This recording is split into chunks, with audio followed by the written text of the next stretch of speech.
Students, चलिए आज हम पाठ 7 को लिखना शुरू करेंगे। पाठ 7 का नाम है धरती हमें कितना देती है। तो पाठ 7 का पहला प्रश्न है शब्दार्थ। शब्दार्थ का पहला छुटपन। छुटपन मतलब होता है बचपन।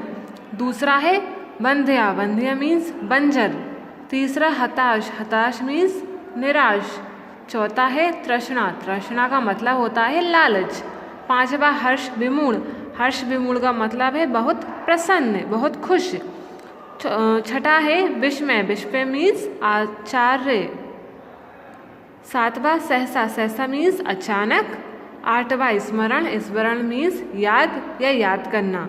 तो हमारे शब्दार्थ पूरे 8 कंप्लीट हैं। नेक्स्ट हम करने वाले हैं लघु उत्तरीय प्रश्न। तो पहला लघु उत्तरीय प्रश्न है कवि ने किस घटना को भूल जाने को कहा है। तो उत्तर है कवि ने बचपन में बोए सेम के बीज की घटना को भूल जाने को कहा है। तो हमारा पहला लघु उत्तरीय प्रश्न कंप्लीट है। अब हम करेंगे हमारा दूसरा लघु उत्तरीय प्रश्न। तो दूसरा लघु उत्तरीय प्रश्न है कवि क्यों कहता है कि मैं अबोध था। तो उत्तर देखते हैं। कवि इसलिए कहता है कि मैं अबोध था क्योंकि बचपन में उन्होंने पैसे बोए थे जिससे पैसों का पेड़ उग सके। तो ये क्या हो सकता है, पैसों का पेड़ कभी नहीं उग सकता। इसलिए कवि ने कहा है कि मैं अबोध था, मीन्स जिसे ज्ञान ना हो।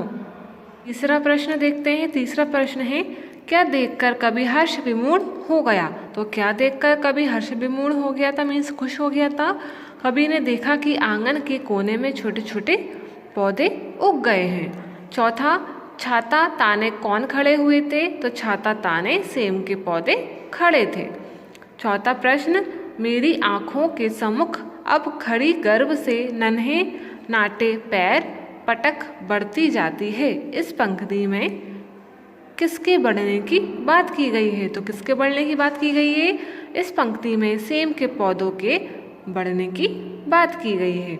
छठा प्रश्न कवि किन बीजों की सहायता से मानवता की फसल उगाना चाहता है। संबंधित पंक्तियों को प्रमाण सहित लिखिए।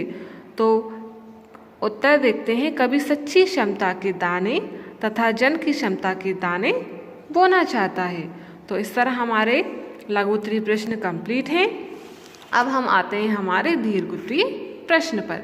तो पहला दीर्घ उत्तरीय प्रश्न है कवि द्वारा धरती में पैसे बोने से क्या हुआ। तो क्या हुआ, हम उत्तर देखते हैं। कवि द्वारा धरती में पैसे बोने से वह अंकुरित नहीं हुए जिससे कवि निराश हो गए। आगे बढ़ते हैं। दूसरा प्रश्न कवि ने जब धरती में सेम के बीज बोए तो क्या हुआ। कवि ने जब धरती में सेम के बीज बोए तो वह अंकुरित होकर पौधों में बदल गए। आगे बढ़िए। तीसरा प्रश्न कवि ने सेम के अंकुर से सेम की सघन लता बनने तक का जो वर्णन कविता में किया है उसे अपने शब्दों में स्पष्ट कीजिए। उत्तर देखते हैं। कवि कह रहे हैं कि सेम के छोटे छोटे पौधे छाता ताने खड़े हुए हैं, हरे भरे उल्लास से भरे दिखाई दे रहे हैं, जैसे पंख से उड़ने को उत्सुक हों। तो चलिए हमारे दीर्घोत्तरीय प्रश्न पहला दूसरा तीसरा कंप्लीट है। हमें बस 3 दीर्घोत्तरीय प्रश्न करना है। आगे बढ़ते हैं हमारी एक्सरसाइज पे। आगे है हमारा प्रश्न नंबर 4 तत्सम शब्द को तद्भव में मिलाओ। तो चलिए हम तत्सम को तद्भव में मिलाते हैं। पहला बंध्या। बंध्या का मतलब होता है बांझ। दूसरा संध्या। संध्या का मतलब होता है सांझ, मीन्स शाम। तीसरा श्यामा। श्यामा मीन्स सांवला। चौथा अंचल। अंचल मतलब होता है आंगन या आंचल। और पांचवा प्रांगण। प्रांगण मीन्स मैदान। आगे बढ़ते हैं 5वें प्रश्न पे विलोम शब्द। तो पहला विलोम शब्द है मधुर। मधुर का विलोम कटु। दूसरा बंजर। बंजर का विलोम उपजाऊ।